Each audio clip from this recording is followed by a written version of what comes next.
Let's speak to another then of his longtime comrades, Dr. Frank Chikane. Dr. Chikane, Reverend, good to have you on SABC News this evening. So your relationship with Mosioua Lekota went back more than 4 decades, including being on trial together as young political activists. Speak to us about what you remember, first of all, about the Mosioua Lekota of that time. Yeah, good evening to your listeners and condolences to the Lekota family for the loss of Lekota. Let me just say that I know Terra Lekota for a long time. I met him in 1972 for the first time at the university. And he was the secretary of the SABC. And they welcomed us like kings at the university. And that's when I encountered him. I mean, he's a man full of energy, commitment to the struggle from student days into the national struggle for liberation outside the student politics. And he became part of those who got arrested, went to jail, came back. And we worked together in the United Democratic Front. That's where we really had an intense engagement. And Terra was a orator of note. He could move the world, mobilize people against the apartheid system, and act together with the people. He has always been with the people throughout his life. And then lately, of course, we got charged for high treason. He just went to the wrong treason trial. I always say of those 2 treason trials in 1985, around that time, we actually went to the Pietermaritzburg one, were arrested first. Those they missed, they ended up in the Delmas trial. Right. But it was the same treason trial of all the leaders of the United Democratic Front. And unfortunately, they went to jail. We got acquitted. So he has been committed to the struggle throughout the time. Right. I've known him until we got into government. And so committed was he to the struggle against apartheid and the struggle for the liberation of the black majority in this country that, in fact, the apartheid regime jailed him not once, but twice, yet he was undeterred. I wonder, as someone who knew him before he'd been affected by the brutality of the regime in such a way as imprisonment had changed people, how would you say his time in detention shaped Mosioua Lekota? Now, I wouldn't, at that time, we're all in the trenches, so you weren't measuring how this affected you. But I can put it in general terms. The more they brutalized us, the more they radicalized us, and the more they tortured us, the more they killed some of us, the more the commitment of the communities, the families, etc. So you wouldn't actually go and be sentenced, serve a sentence in Robben Island and come back being less radicalized than you were before. So I think all the pain, the suffering, struggles made him a better committed cadre of the movement. And through all of that, he continued, didn't he, to wear his heart on his sleeve. You look at some of the archive material that's been playing across the TV stations today. You got to see him at his happiest, at his most furious. We also got to see him weep on camera and even keep a commitment to eat a hat after losing an election bat. Am I right to say that he did wear his heart on his sleeve? Yeah, no, he did. I mean, he was an honest person. He was very open, actually an open book. Terra was not secretive, and he played his cards very openly. Even against the system, it was the same. When he went into government, he served as best as he could.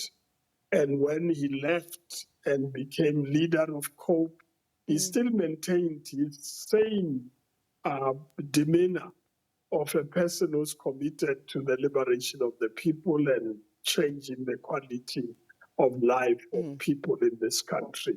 So I've really always experienced him as a very open, committed, and transparent person in whatever he was doing. And Dr. Chikane, would you say that sensitivity, the wearing of his heart on his sleeve, did it make Mosioua Lekota a better politician, or was it, in fact, in some of the instances over the decades, what ultimately led to, in some instances, his undoing politically?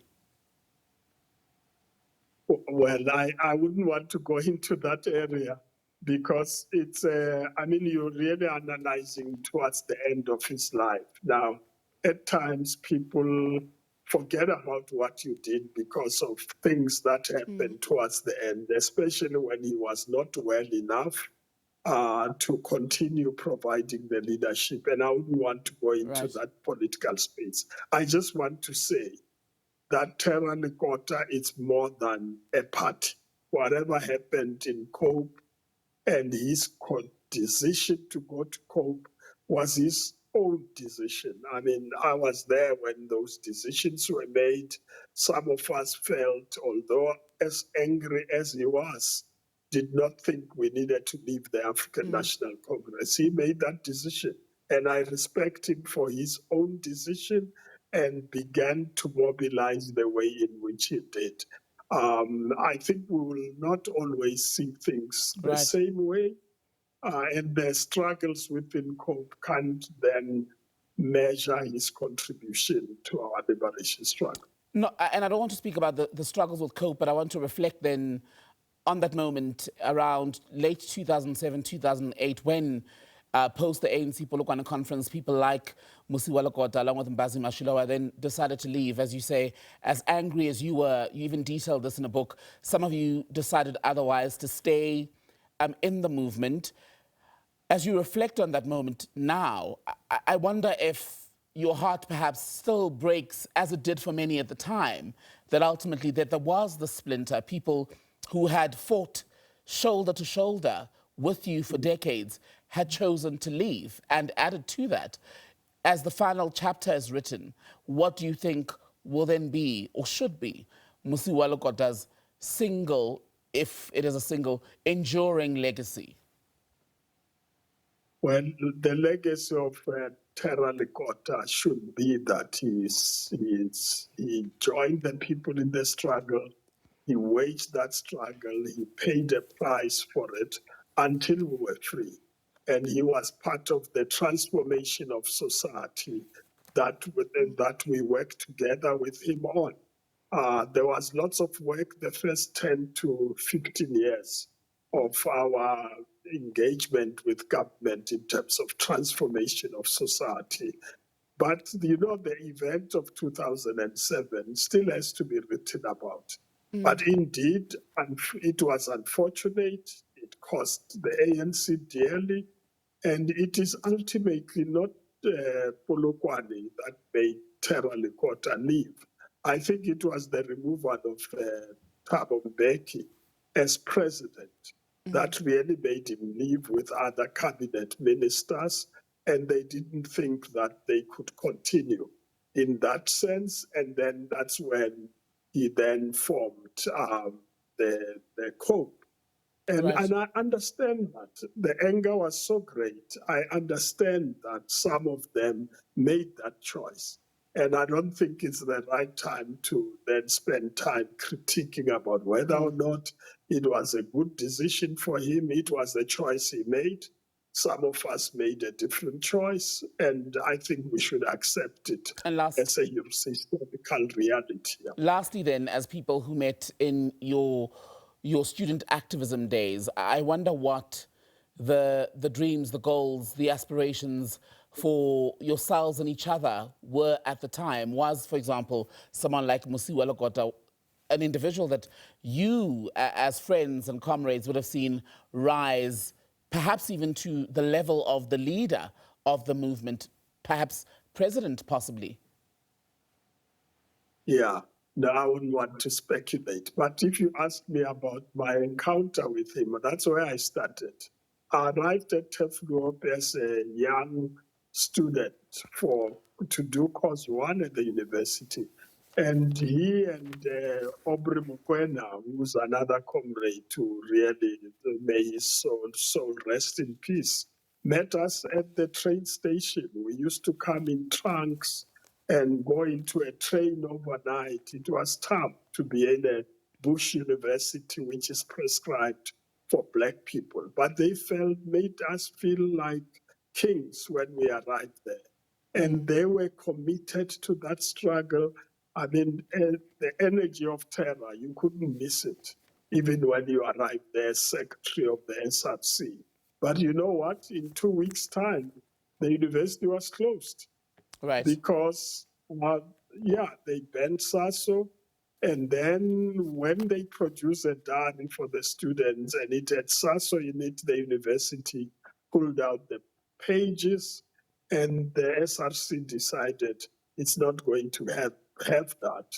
And the whole student body went on a strike. So it was from the beginning, you experienced him as a totally committed person. And there was no doubt he's going to be in leadership of the movement. And I served with him in the United Democratic Front. But I would like to take it further in terms of speculation. Yeah. Briefly, Reverend, do you remember your last interaction, your last conversation?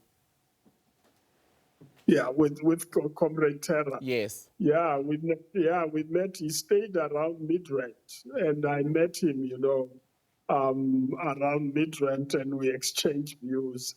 It was the time when he was still relatively healthier, but he was sickly. And unfortunately, I was not able to see him. We tried to go and visit him 2 weeks ago at the hospital. It didn't work out.